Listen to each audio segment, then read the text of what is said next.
സംസ്ഥാനത്തെ പാലങ്ങൾ ദീപാലംകൃതമാക്കുന്നതിലൂടെ അവയും വിനോദസഞ്ചാര കേന്ദ്രങ്ങളായി മാറുകയാണെന്ന് മന്ത്രി മുഹമ്മദ് റിയാസ് പറഞ്ഞു. സുരക്ഷിതവും സുഗമവുമായ ഗതാഗതം ഉറപ്പാക്കുന്നതിനൊപ്പം പാലങ്ങളുടെ ടൂറിസം സാധ്യതകൾ കൂടി ഉപയോഗപ്പെടുത്തുകയാണ് ഇതിലൂടെ ലക്ഷ്യമിടുന്നതെന്നും മന്ത്രി അറിയിച്ചു. നവീകരിച്ച ഫറൂഖ് പാലത്തിന്റെ ഉദ്ഘാടനം നിർവഹിക്കുകയായിരുന്നു മന്ത്രി. മനോഹരമായി ദീപാലംകൃതമാക്കി നവീകരിച്ച ഫറോക്ക് പുതിയ പാലത്തിന്റെ ഉദ്ഘാടനം വർണ്ണാഭമായ അന്തരീക്ഷത്തിൽ പൊതുമരാമത്ത് ടൂറിസം വകുപ്പ് മന്ത്രി പി എ മുഹമ്മദ് റിയാസ് നിർവഹിച്ചു.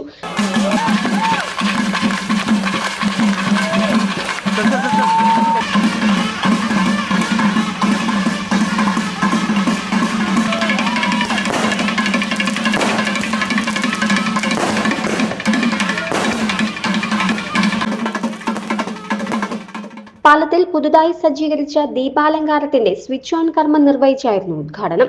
തുടർന്ന് മന്ത്രിയും നാട്ടുകാരും നവീകരിച്ച പാലത്തിലൂടെ നടന്നു നീങ്ങി.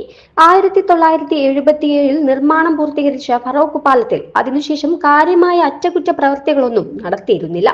പാലത്തിന്റെ കൈവരികളും ഫുട്പാത്ത് സ്ലാബുകളും തകർന്ന് അപകടാവസ്ഥയിലായ പാലം 1.45 കോടി രൂപ ചെലവഴിച്ചാണ് നവീകരിച്ചത്. നവീകരണ പ്രവൃത്തിയുടെ ഭാഗമായി കൈവരികൾ പൊളിച്ച് പുതിയത് ഉയർത്തി സ്ഥാപിക്കുകയും നടപ്പാത നവീകരിക്കുകയും വൈദ്യുതി വിളക്കുകൾ സ്ഥാപിക്കുകയും ചെയ്തു. ഇതിനു പുറമെ വർണ്ണാഭമായ പെയിന്റിംഗ്, ലാൻഡ്സ്കേപ്പിംഗ് എന്നീ പ്രവൃത്തികളും പൂർത്തീകരിച്ചു.